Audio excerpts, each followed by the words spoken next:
Hello बच्चों, कैसे हैं आप सभी।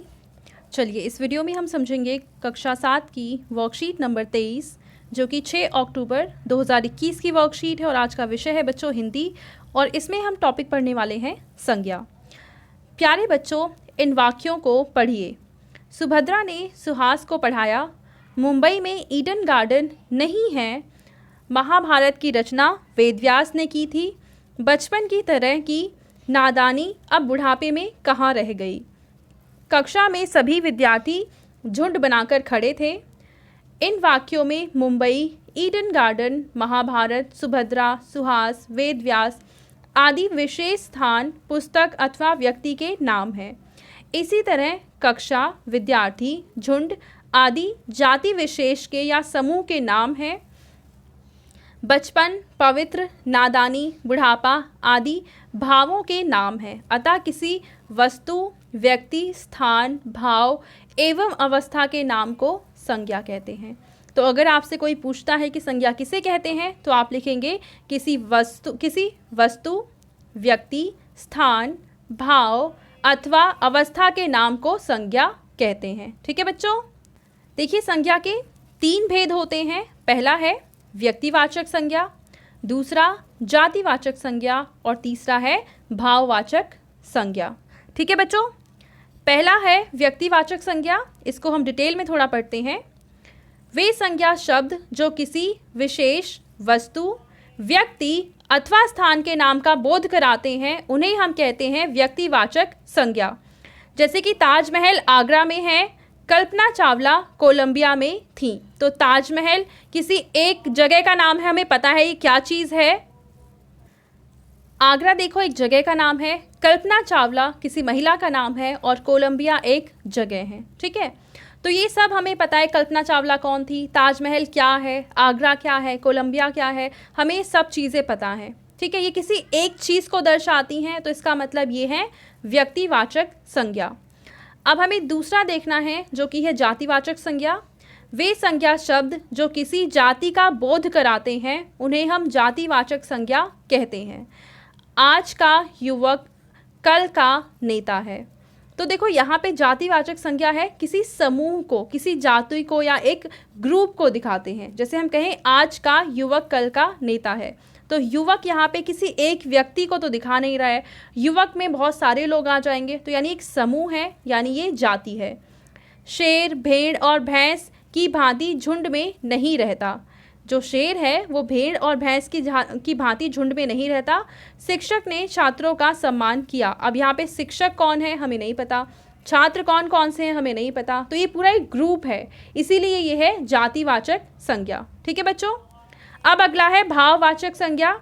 तो वे संज्ञा शब्द जो किसी अवस्था अथवा भाव का बोध कराते हैं उन्हें हम भाववाचक संज्ञा कहते हैं।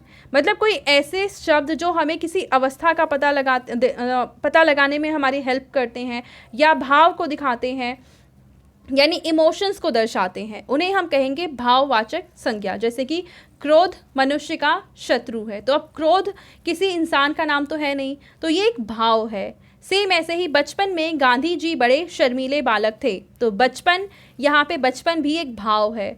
फिर उगते सूरज की लालिमा देखो, तो लालिमा ये भी एक भाव है। ठीक है बच्चों, अब इसके आधार पर हमें कुछ प्रश्नों के उत्तर नीचे लिखने हैं। अब हम देखते हैं कि हमने क्या सीखा और समझा। रेखांकित संज्ञा के भेद की पहचान कर नाम लिखिए। देखिए पहला शब्द है एवरेस्ट, नेपाल की सीमा में है। तो यहाँ पे देखो एवरेस्ट हम जानते हैं ये हिमालय की एक चोटी है, तो एक हमें पता है क्या चीज़ है, और नेपाल एक देश है, तो ये दोनों ही चीज़ें क्या हैं, व्यक्तिवाचक संज्ञा। व्यक्तिवाचक संज्ञा। ठीक है बच्चों, अब हम देखते हैं दूसरे में हमें कह रखा है कि झुंड में चलना भेड़ों का काम है। तो झुंड यहाँ पे ग्रुप को दर्शाता है, इसका मतलब ये है जातिवाचक संज्ञा। जातिवाचक संज्ञा। इसके बाद है तीसरा वाक्य, क्रोध अक्ल को खा जाता है। अब यहाँ पे क्रोध एक भाव है, एक इमोशन है, तो इसलिए यहाँ पे हम लिखेंगे भाववाचक संज्ञा।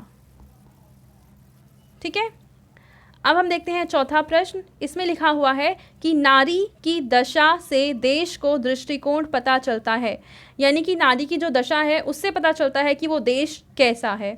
तो यहाँ पे जो चौथा प्रश्न है नारी, और नारी यहाँ पे एक समूह को दर्शाता है, इसका मतलब ये जातिवाचक संज्ञा है। ठीक है, जातिवाचक, आगे आप संज्ञा लिख लेंगे। अगला पांचवा है ताजमहल के चबूतरे की लंबाई और चौड़ाई बराबर है। अब ताजमहल तो एक भवन है, इसका मतलब जो ताजमहल है वो है व्यक्तिवाचक संज्ञा, व्यक्तिवाचक संज्ञा।